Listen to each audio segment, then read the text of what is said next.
Okay, so fire conflicts I actually can't use my boy Galu for because the bottom elemental, if it kills one of your units, it instantly melts your whole team, and it's too hard to tank at this level for me anyway. It doesn't apply to summoned units though. So Saul, because he has his spells available right at the beginning of battle, that applies also to Dragonfather, and the dragon will fly down right away instead of after 20 seconds. So I'm going to use the skeletons, artifact skellies, to distract the bottom guy just long enough for the Azure Dragon to fly in and tank him. So that's why the bottom lanes are empty, because if I put anything down there, except for like a range in the back row, the bottom elemental will target it instead of the Azure Dragon, it'll kill it, and it'll wipe my whole team. And unfortunately, I did try having a vampire down there to help burn the bottom one down a little bit quicker, and then go heal the tanks up top, but it runs too fast and gets ahead of the dragon as well. You could put the vampire somewhere up top, but then you'd have to replace a range spot or a tank's offensive spot, and I need all of those because the only thing that damages the top elemental, of course, is the double strike. So that's why I have the 2 archers there. It's also why I'm using Ryan Keir's pimped out swordsman. Thanks, for Ryan or Rian or however. I don't know why people still use their original names the game, assign them, and play as much as you do, but thanks, buddy. Anyway, so you have to keep the top guy slowed to get the 100% proc rate on the double strikes. That's what the Walking Dead is for. The Treant, you could use in addition, but it doesn't work as well because the slow is not constantly applied. I'm not sure how the Centaur slow works, or the Ice Elemental. They're not as strong as my Walking Dead, so I'm going with Walking Dead in this fight. And it's all about keeping him alive. That's why the Ogre is there for the healing buffs from 2 of his skills, and then also the Earth Elemental. Not only is the Earth Elemental a badass tank, but when it breaks into those little pieces, unfortunately the stuns don't work on the boss, but this boss has a move where he blasts 3 of your melee units for a shit ton of damage, and having those little Earth Elementals there increases the number of targets and reduces the chance that he's going to blast your important tanks here. Pit Fiend would be useful for that as well. I just don't have space for it. Those ads, they'll absorb some of the triple blast it does. And Chaos Conflux, the boss does a similar thing, and Pit Fiend and Earth Elemental are awesome for that as well. And then so for the heals, which Pit Fiend would also help with, I'm using Genie and Monk, obviously.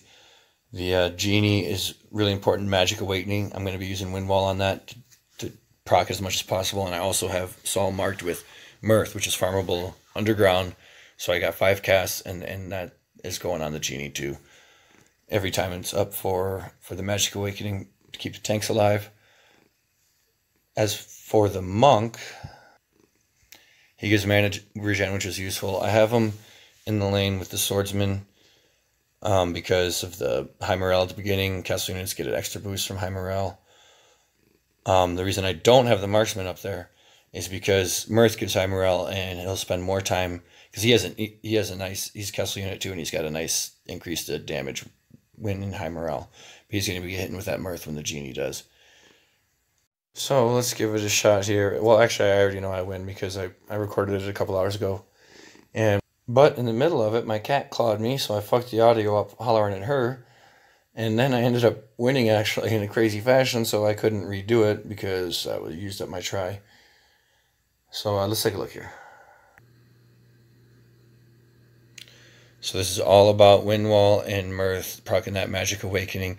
The very first Wind Wall, I'm going to get on the... Yeah, see on the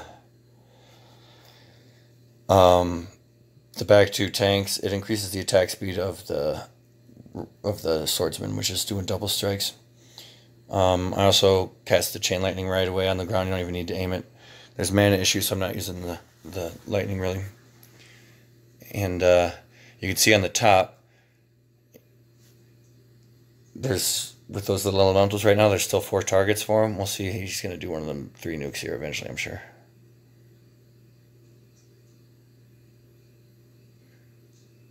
Yeah, see those constant magic awakening from the genie, and it's barely keeping the tank like there. See, you just did one. Now that's why it's good to have one of them little, those little elementals running around. Because otherwise, once your first tank dies, he does 3 blasts like that. It hits all 3 of your tanks, and it's over shortly after that. The wind wall also increases the attack speed of the archer, so you want to try and hit everything with it. But the magic awakening is the most important thing. Now I actually get kind of lucky on this, in that when the tanks die, the top guy comes in and targets my Azure Dragon. He does not usually do that. I think it's because the last tank to die was the farthest down. But anyway, I was like, oh, well, I'm fucked here. And then one little marksman saves the day. And I was so excited I stopped the video before I clicked it, so I didn't get to see that. You are the first Lord to pass this stage, but still on first here. Before, when I checked my stats, my Wood Elf was doing more damage than my Marksman. That was before I put the Marksman in that Mirth instead of the Wood Elf.